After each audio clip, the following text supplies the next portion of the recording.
Well, to go into the history, a little bit of the history of agriculture in the county, in the early 1900s is when we probably have the most data on the agricultural, what was going on in agriculture in the county. And cotton was, of course, a very much the main crop in the late 1800s and early 1900s, and it was a cotton gin just about on every crossroads in the county. Some of the old structures are still sitting around that you might see. And so in 1900, we had our agricultural statistics data showed we had about 10,000 acres of cotton. About 1882, the first Jersey cow was purchased by John Lutz over in Newton. And the way that came about was Mr. A.L. Shuford, who was lived in Hickory. In fact, his home is still up in Hickory as a historical site. He had a vision of diversifying agriculture in the county. So he brought these 13 head of Jersey cattle from New York State, and then they had an auction over at the courthouse in Newton, and that was really the site of the current 1924 courthouse, but the previous courthouse. So this was kind of the start of changing the way agriculture operated in the county. Of course, there had been some cattle before that, but not the very productive Jersey cows. So in about 1911, then there became an interest in trying to get more from the cows rather than just having milk and selling it locally. So they started a Catawba creamery. In 1920, they had over 500 stockholders, and there were some 2,000 farmers that participated from Catawba and surrounding counties. In 1926, they shipped out 6 railroad cars of eggs in just 1 month. So they would be able to ship out the product from the county. Well, sweet potatoes was one of the big acreage of those back in that period of time. And it says history shows that about 2/3 of the farmers in the county grew sweet potatoes. And of course, there were curing houses scattered around. Many farms had curing houses. The transition in dairying happened probably in the 50s when they began to bring in Holstein cattle. And that's when the Catawba Dairy Co-op was formed with a group of farmers who established the Catawba Dairy. I know in 1960s we had about 120 dairies, in grade A dairies in the county.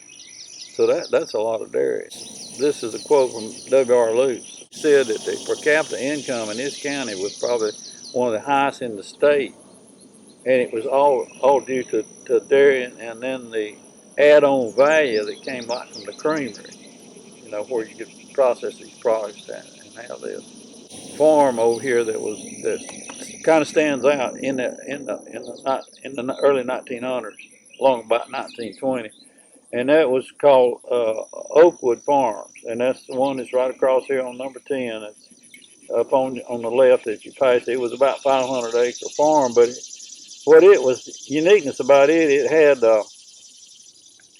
had its, of course, a dairy, but they also processed dairy products, and they made ice cream. They had their own ice plant, if you can imagine that. Of course, they had the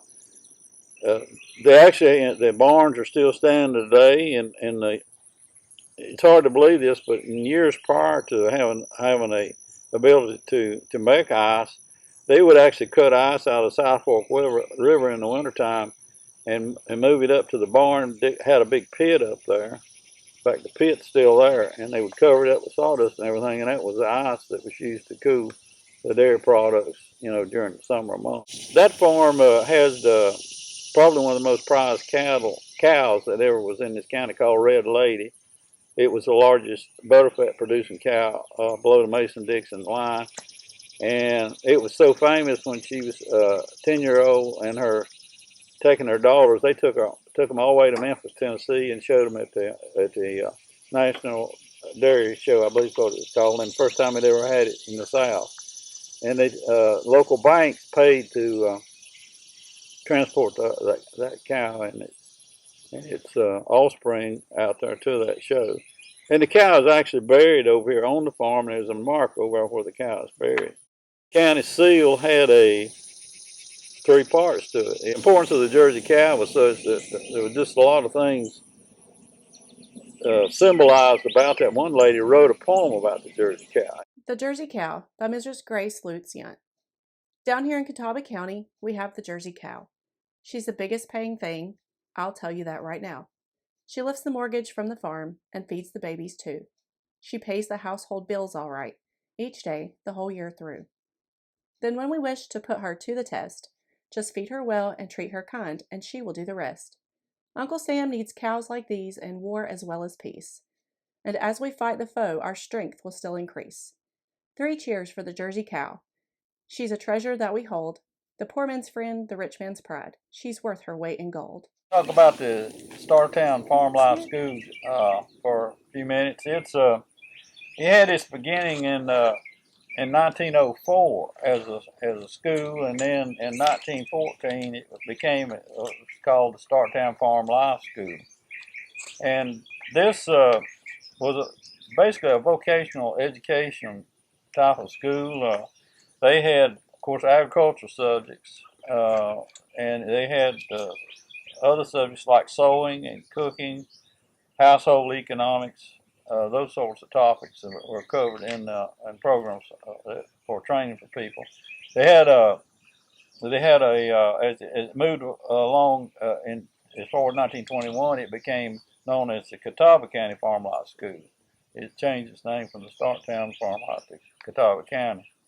But it was there were a lot of agricultural activities there. The first Jersey club in the southeast was established there at the Startown School. The first county agents that we had in the county, they used to do a lot of their training and so forth at that school. They would have a community fair there. And of course, in 1924, same year the old courthouse was built, they had the 2-story brick Startown School, and that was still the Farm Life School until eventually those buildings and schools were consolidated in the county. The Startown Cannery was located at the site of the Startown of the 1924 Startown School, which was the same site as the original Farm Life School that was there. And in 1945, the best information I can find is when it was initiated. Back during during World War II and even back in the Depression, there was money set aside, what they called the New Deal program, and that was to get things moving back for the rural communities, kind of stimulate the economy, provide food for the people, etc. Because during the Depression, everybody moved back to the farm, away from the cities, because they had to survive, and then things kind of moved back toward the cities.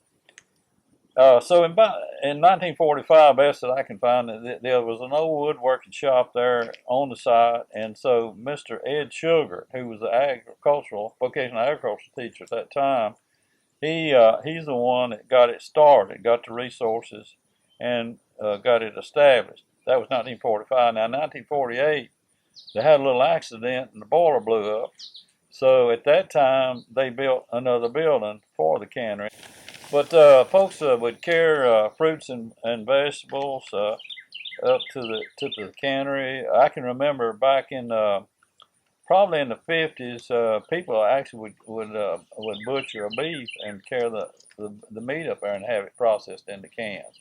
Of course, the cannery had its makeup was you had an area where you would put your stuff in tables and stainless steel and so forth that you could put your crops into cans. Then it would go through a blancher, which was a continuous line with steam coming down on, and that was to heat the product. And then at the end of that blancher, then you would have a automatic thing that would put the lids, seal it up on the top of the tin cans.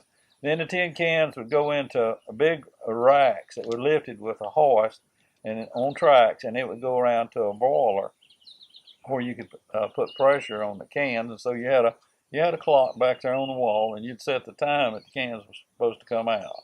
And so that's the way they kept up with it. And so it was kind of a community affair where people would come in and I think some of the records that we can look back on, and as late as 1978, there was 307 people came and used that cannery, and they processed 11,740 cans that particular year. Typical charge was 30 cents a can to process the product through that.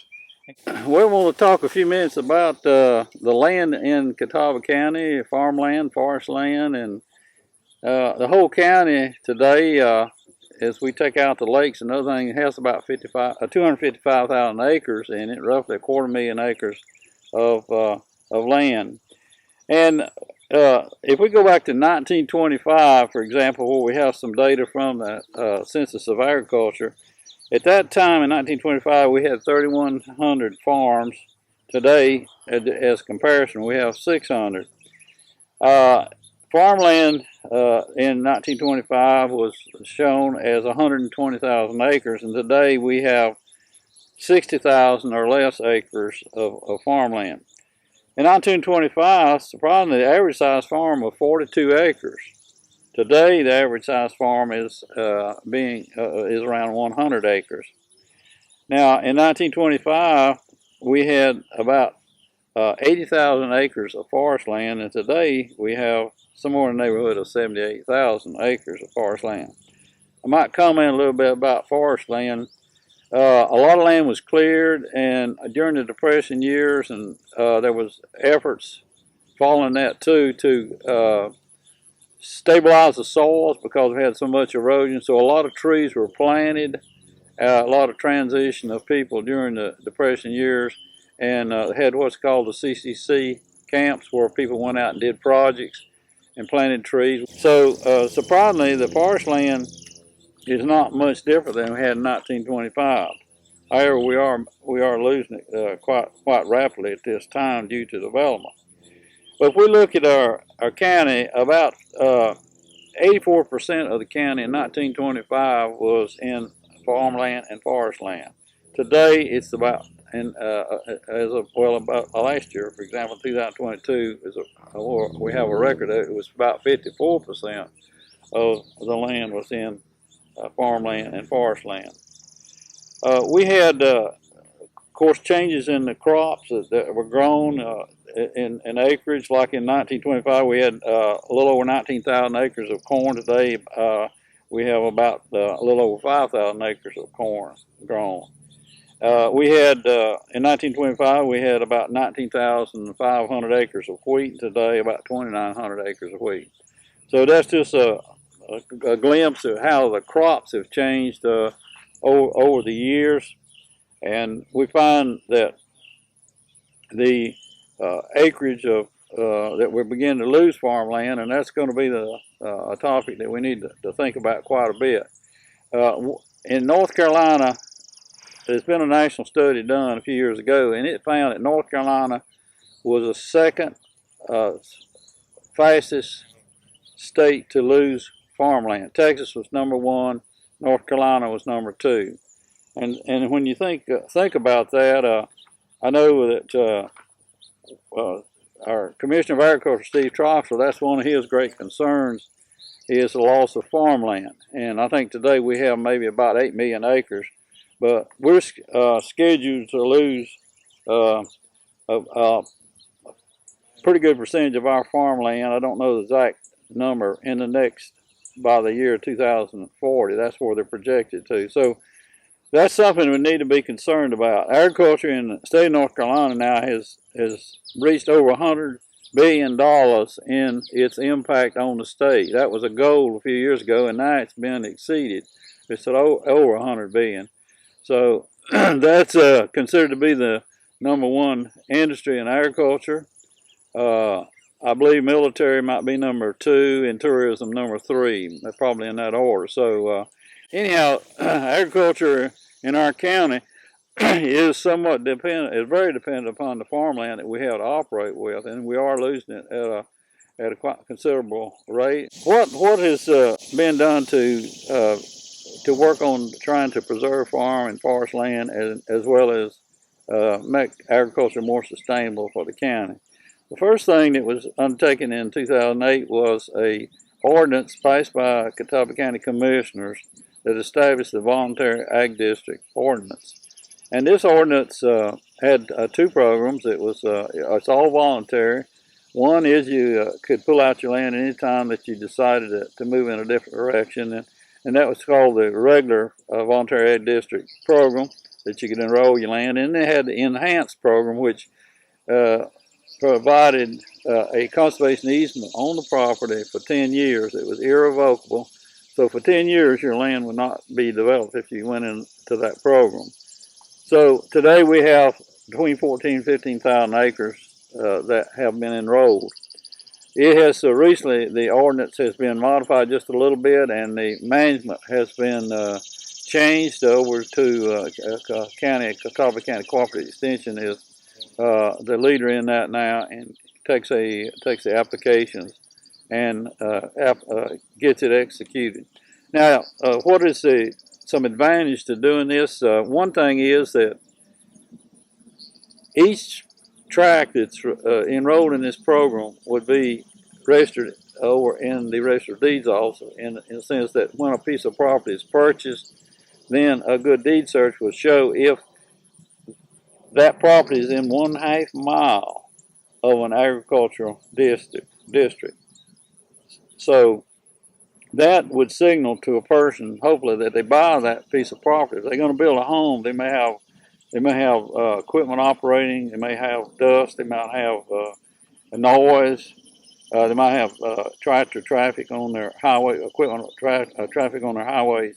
So that's we feel like is one advantage to having this program, is that it doesn't prevent a lawsuit, but it certainly signals to a person, if they do a diligent deed search, that property search, that it would be a possibility of something that they would not necessarily like if they build a home on that site. So that's one thing that was done in 2008. Now in 2013, community meetings were held and to get input from the farming community as well as residents in various areas of the county. And from that input, a farm and food sustainability plan was developed. It was approved by the commissioners, as I said, in 2013. It has a number of action items that are recorded there that to be done by different agencies of the county, and different organizations would participate in it. And that program helped to outline how to make agriculture more sustainable in the future. Some things that need to be done to support agriculture and the transition of agriculture from one generation to the next. Unfortunately, that program has been inactive for a period of several years, so it's important that be revisited. In fact, the plan itself indicated that a working committee should revisit that program and that plan and update it, and that was several years back, and this has also not been accomplished. So hopefully the county government will see fit to engage in this and encourage this, and so that is along with the Agricultural Development and Farmland Preservation Fund, which is something that is operated out of the Department of Agriculture and Consumer Services down in Raleigh. It has a program to provide funds for conservation easements on farms to help preserve farmland. And I think there's about 30,000 acres enrolled in it at this time. So that is an opportunity to apply for a grant or grants from them to help preserve farmland and make it where it would never be developed. So that's a program that needs attention, to think about how we might do more of this in our county, Catawba County. And as far as I'm aware, there's not a single operating farm that has a conservation easement in the county. There are certain lands that are threatened in some of our bottomlands along the rivers and so forth that are in a conservation easement. But it's a very limited type of a program that in the county at this time. So that's one thing that we really need to work on in the future. My name is Michelle Proctor, and I work at my family's third-generation farm in Vail. Started as a dairy in the mid-1950s by my grandfather, we've diversified and expanded and are now owners and operators of 8 commercial broiler chicken houses, a flock of dual-purpose sheep, a small herd of beef cows, and a few show dairy cattle. We also grow just over 300 acres of corn, soybeans, wheat, and alfalfa. Diversification has been key to keeping up with the market demand and staying competitive in a world that seems to have become far removed from where food comes from. We have to stay alert and pay attention to not just our home market, but global changes as well. Our farm is a family farm, but it's also a business. Even though most of our employees are family, everyone's paycheck is still dependent on the farm's ability to not just cash flow, but thrive. For the future of agriculture, I worry that the non-ag world wants the nostalgia of pretty land and piles of colorful pumpkins for photo backdrops like they see on Pinterest, but they're not willing to accept the business side of what makes all that possible, like funny smells or following a tractor on the highway or shopping at Walmart to buy produce because it's more convenient or less expensive than shopping with, say, a local producer. I also think the greatest threat to agriculture in the next 20 years is land loss. Most of our society enjoys the convenience of getting their food conveniently and affordably, so having land is no longer a priority. It's faster and easier and a bigger payout to sell land for maximum dollar to real estate in our rapidly growing communities. I'm concerned that everyone from this generation will see the short-term gain of selling our farmable land for development and let the next generation worry about how to produce food, or worse, become dependent on other countries to provide them with the food and resources we honestly could have and should have been able to continue to provide for ourselves. We're Jeremy and Victoria Lee. This is Jackson, and this is Owen, and we have Lee Livestock here in Catawba, North Carolina. In 2015, we were married, and we knew we wanted to start our own farming operation, and so we purchased this piece of property in 2017, started clearing it. It was all wooded, and then in 2021, not only did we add twin boys to our farm, but we also added balancer beef cattle. First generation beef cattle operation, specializing in replacement heifers and a local beef business. As Victoria mentioned, it was our goal when we were married to have an operation of our own, something to pass along to the next generation. As land availability in Catawba County has been a hot topic lately, we're being surrounded by development here in our area. As you can see just across the hill, our family farm operation lost a 105-acre tract of real estate that is going to be now being farmed into homes. So we're going to have 87 new homes going in right behind us. So everybody doesn't always think the best of a farmer until they are what stands between you and a major development in their back door. So it's utmost of importance to us to make sure that we preserve the land and have it to pass on to our next generation, which is our 2 boys. The reason why we want to continue farming are for these 2 little boys in case they do want to carry on this family tradition. As land availability is a constant issue in our area, we try our best to maintain and preserve our farm, and so that way when they're old enough, if they want to have beef cattle or just have a backyard hobby farm, they have the option. What is your favorite part of the farm? Moo cows. Tell the camera, say the moo cows. Moo cows. What do cows eat? Game. Grain? What else do cows eat? The hay. How do we make the hay? Bye. We bale it. Good job.